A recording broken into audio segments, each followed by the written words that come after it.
I went to the library in September 2025 looking for quiet, the kind of quiet you find in a book that takes its time. I grabbed A Man Called Ove because I needed something tender, not loud. I wanted to sit with a story that breathes. I found a seat, opened the book, and let the room fade. A few chapters in, a folded piece of paper slipped out and landed in my lap. Not a receipt, not a scribble, a letter. It felt like it had weight to it. I knew what I should do and I knew what I wanted to do. Curiosity tugged first. The fold was soft from age, the paper a little yellow at the edges. The date at the top stopped me cold, 1999. That year hit like a song you forgot you loved. Y2K jokes, burned CDs, summer nights that never seemed to end. Whoever wrote this was writing from that world. I could almost hear the pen on the page. I told myself I would read only a line, just to see the tone, not the secrets. Then I took a breath and opened it all the way. Some doors once cracked do not stay closed. What I found was careful and brave. It felt private and it felt universal. It wasn't messy, it wasn't angry, it was the kind of truth people write when they run out of time to be unclear. I won't spoil the details here because they deserve their own space. But the voice, the hope, the fear, the way it paused right before a leap, it got under my skin. It made Ove's quiet feel even quieter. So here's the question that stuck with me after I handed it to the librarian and walked out into the late afternoon, heart thudding, thumb still smudged with old ink. If you found a letter like that, would you read it? Unfolding the mystery, what the letter said. The pages of Ove held more than a story. The letter carried a second one, raw and steady, written in a hand that cared about every line. It did not shout. It pressed its case with small, careful details. That is what made it feel true. It was not a plot. It was two people who knew each other so well that silence started to feel loud. Echoes of a friendship turning to love. R wrote to Eli like someone who knew the weight of shared time, not souvenirs but moments, the kind that never get posted or framed yet live in your chest. Rooftop nights, R wrote about the garage roof, warm shingles under their backs, cheap soda in glass bottles, Orion hanging where the streetlight did not quite reach. They counted satellites before anyone called them that, whispering as if the stars could hear. Talks about nothing, the letter kept circling back to their easy drift through nothing conversations. Who else knows the joy of arguing about which fries in the bag taste best and then laughing when they agree it is the bent ones? The bikes and the loop, R described the neighborhood loop they rode every summer, knees nicked, chain grease on their hands, a race that no one kept score of. They always slowed at the same cracked sidewalk, the one shaped like a map of Florida. It became their mile marker. A radio song rule, if Third Eye Blind or Lauryn Hill came on, they did not talk, they just listened. Later, R wrote that silence felt like a promise neither of them named. A winter signal, Eli used to knock on R's window with 3 taps, pause, 2 taps, code for I am here, no need to talk yet. R remembered the fog on the glass and the soft blur of their breath. With every detail, the letter moved closer to its center. Love did not burst in, it leaked like light under a door. The confession did not land as a twist, it landed as an answer. Of course, of course, of course. R never used grand words, they wrote about the way Eli listened with their whole face. How Eli always saved the last cookie then pretended to forget it so R would take it. How Eli said R's name like it had more than one meaning. These were not big scenes, they were proof. That is why the confession felt honest. R did not claim fireworks. R said the quiet things. I think I have loved you for a while. I think the way I breathe around you is different. I think the rooftop turned into a compass and I have been following it without saying it out loud. If you have ever kept a feeling like that, you know the pull. Your life keeps walking next to theirs, step for step, and every small thing becomes a vote. You start counting. You wish the world would decide for you. It never does. The letter carried that weight and it made my chest ache in the way good truth does. The fears that kept it hidden. R's fear sat right next to the love. It was not dramatic, it was practical and sharp. Rejection. If Eli did not feel the same, the roof might stop being safe, the bikes might gather dust, the code on the window might go silent, R could lose the map of their own days. The friendship, they had built a life inside jokes could hold. R was not sure that life could survive a yes, never mind a no. The risk felt like pulling a thread and watching the whole sweater fall. The time they lived in 1999, most people still judged same-sex relationships. Public support for same-sex marriage was low. Laws and headlines told people to stay quiet. The country had Don't Ask, Don't Tell in the air and the Defense of Marriage Act on the books. The shadow of the AIDS crisis still touched families and schools. Kids got mocked in hallways for less. Did not have modern hindsight. They did not have a decade of shifting poles to stand on. They had a letter, a stamp, and a choice. Say it and risk it, or swallow it and keep the world they knew. That is where courage showed up, not as a slogan but as ink on lined paper. Chose to write the truth as cleanly as they could. They owned the fear without letting it lead. They tried to give Eli an out and still told the whole thing. That balance rang clear. Tell the truth but do not trap the person you love inside it. If you grew up in that time, you can feel the stakes. A note in a locker could become a whisper chain by lunch. A rumor could cut a friendship in half. Wrote anyway. That act alone felt brave. It still does. The last line before the letter ended was not a cliffhanger. It was a hand held out. If you do not feel this, we can forget the words and keep the roof. If you do, meet me there tonight. Bring the soda, bring the stars. My heartfelt reaction to a stranger's secret. I was not prepared for how fast the room shifted. 1 second I was inside Ove's clockwork quiet, the next I was holding someone else's heart between my fingers. The paper felt warm, like it saved the heat from another hand. My chest tightened in a way I could not hide from myself. A stranger's secret can feel like static. You hear it before you understand it. I wanted to be good. I also wanted to know. Both wants stood up at the same time and neither sat down. So I read, not all at once, not clean. I kept stopping, then starting like a driver who cannot pick a lane. The words reminded me how tender it is to be human, how fragile a confession can feel. I felt like I had walked into a room where someone was still talking. Guilt and curiosity clash in the moment. The guilt hit first. It felt like a librarian clearing her throat. Put it back, it said. Do the right thing, this is not yours. The cover of the book seemed to judge me. I pinched the fold closed and waited for my better self to take over. Curiosity is smoother than guilt. It smiles. It says just one more line. It named the year 1999 and my mind lit up with old songs and boxy computers and a summer I thought I forgot. The page smelled faintly like dust and pencil shavings. My thumb found the groove where someone folded it 100 times. I told myself a small lie. I will only skim. I will not get attached. The lie worked for 4 seconds, then the tone pulled me in. The voice was careful and warm like a porch light left on. I felt trusted by someone who did not know me. That trust worked on me. Inside that moment, 2 simple roads kept crossing.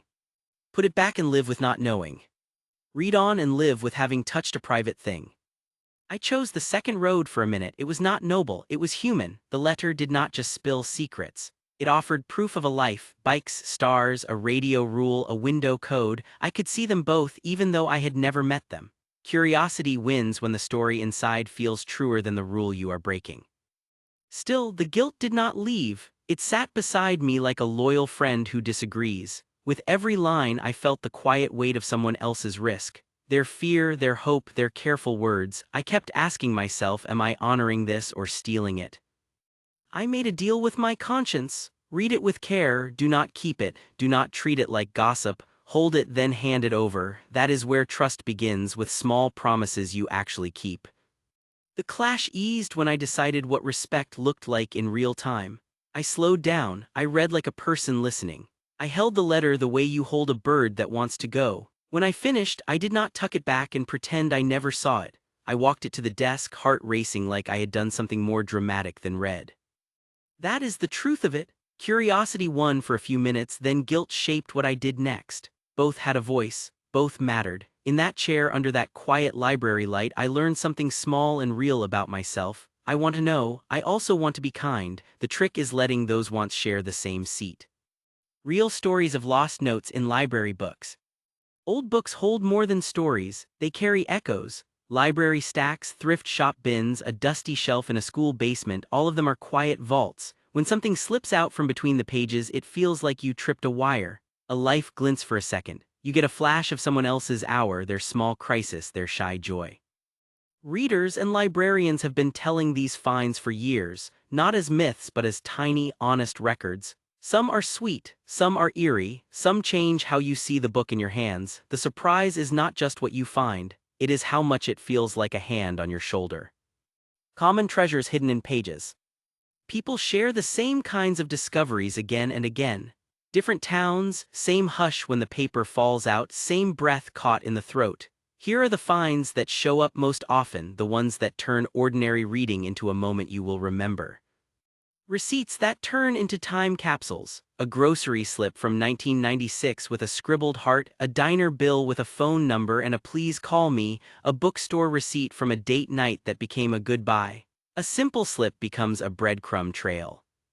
Love letters and almost confessions, short notes that say I miss you, long letters that walk the edge of saying I love you. Sometimes the writer signs with an initial. Sometimes there is no name at all, just a meeting place and a time that never came.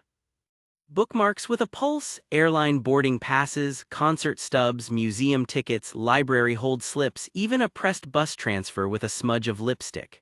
Each one marks a page and a day. Family photos and school pictures, a black and white portrait from the 50s, a Polaroid at a lake, a school photo with a first-day haircut. Someone used it as a bookmark then forgot. The smile keeps working years later. Genealogy and medical odds and ends, handwritten family trees, baptism records in Latin, a photocopy of a birth certificate, even a medical scan folded into quarters. Dry facts that suddenly feel tender. Marginalia that reads like a conversation, pencil notes in the corner, underlines with tiny arguments or cheers, two different handwritings debating a line over several checkouts.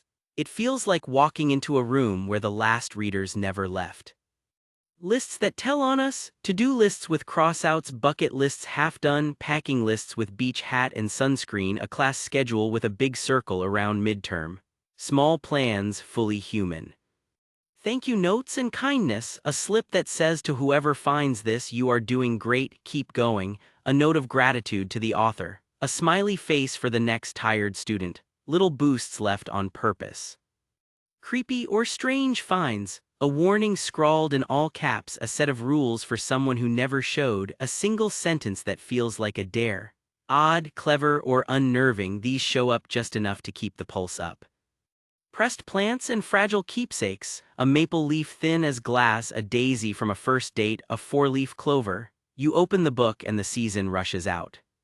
The truly random, a foreign coin taped to a page, a key with no tag, a playing card, a lace ribbon, a recipe for peach pie stained with butter. Once, a librarian said someone even found a tiny, dried pet goldfish tucked into a tissue. You cannot make that up. These scraps are not just litter, they are proof. They prove someone else sat with the same pages and left a trace. They turn a borrowed book into a shared object like a bench with carved initials. You feel it when you read, you are not the first, and that is the point. Emotional connections from strangers. The power of these finds is not the paper, it is the person. A folded note can hit harder than a plot twist because it is not fiction. You hear a voice, you see a choice, you feel their hope or their fear the way it stains the page. Librarians talk about keeping small boxes of this stuff, not the private things but the fragments that hold a mood, a child's drawing of a dragon, a list of baby names with one circled, a postcard that says wish you were here, no return address. Over time, the box reads like a diary of the town.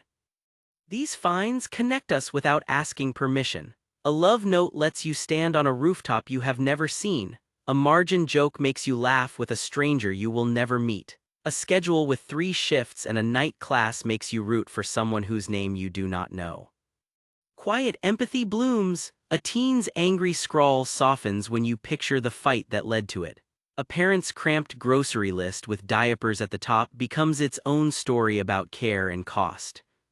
Shared courage shows up. Notes about breakups, coming out, trying again after a setback, all of them carry a pulse of bravery. Even when the outcome is a question, the act of writing feels like a step. Time collapses. A letter from 1999 feels close in your hands.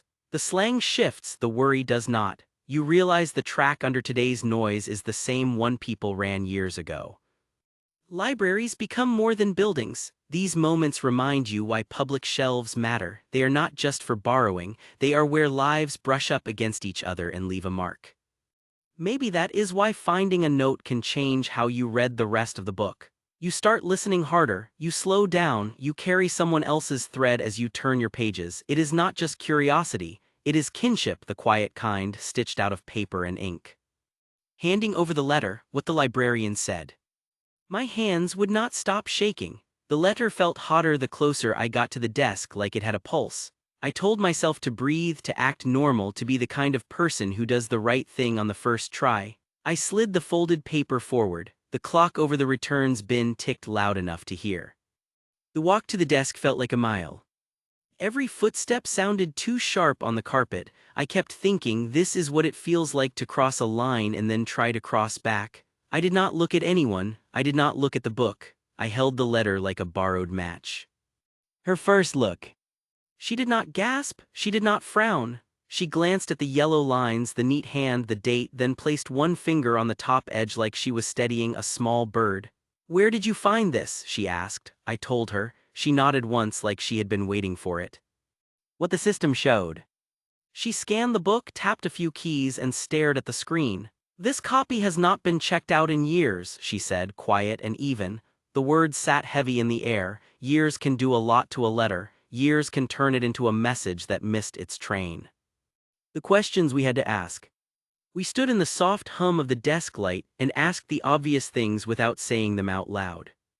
Was it ever mailed and tucked here later like a safe? Did someone hide it for the right person to find? Did the right person never come back?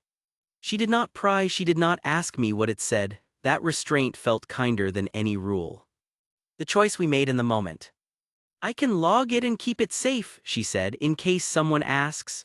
She folded it once with care, then slipped it into an archival sleeve. Not fancy, just careful. I felt relief move through me like cool water. I was not the final owner, I was only the passer. Why her words stayed with me. Before I walked away, she added almost to herself, I see stories land late all the time. Not lost, not found, just late. The line hit like a soft bell. It made room for hope without lying about the odds. I left the desk lighter but not empty. The letter was no longer in my hands, yet it kept burning a small, steady hole in my thoughts. What I carried out the door.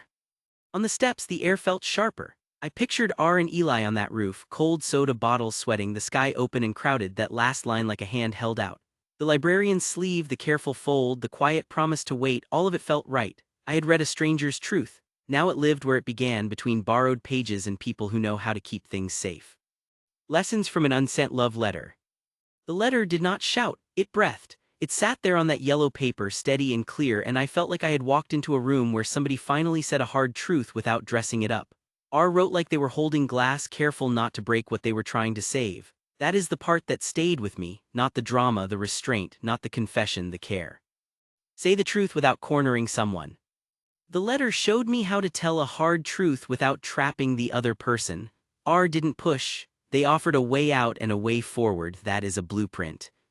State the feeling. R said what mattered in plain words, no riddles, no tests. Honor the friendship. R named what they could lose and held it with respect. Offer choice. R opened a door then stepped back. The roof tonight if you want, if not we can be okay. That is how you speak when you love someone. You tell the truth, you give them space, and you keep your hands open. Timing is a character, not a backdrop.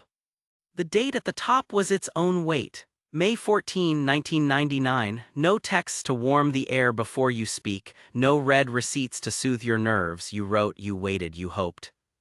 Silence had a longer echo. Days, not seconds, passed before answers. The stakes felt public. A rumor could spread from a locker to a lunchroom by noon. Hope moved on paper. Ink was the only proof you were brave. The letter remembered that world, and it made me think about how we treat timing now. We rush it, we flood it. R chose slowness. Slowness can be kind. Fear can be honest and still brave. R did not pretend to be fearless. They named what scared them and wrote anyway. That mix is the real thing. Fear of losing the everyday, the bikes, the roof, the code at the window. Fear of the answer, yes changes everything, no does too. Fear of the time the culture was colder, the cost felt higher. Courage is not loud, It is a small voice that writes the line anyway. Friendship is a country you protect. R treated the friendship like a place worth guarding, every memory read like a border, they were not reckless with it. Proof over poetry, the saved cookie, the bent fries, the quiet song rule, these were receipts, not metaphors. Steady tone, no blame, no guilt, no debts called in.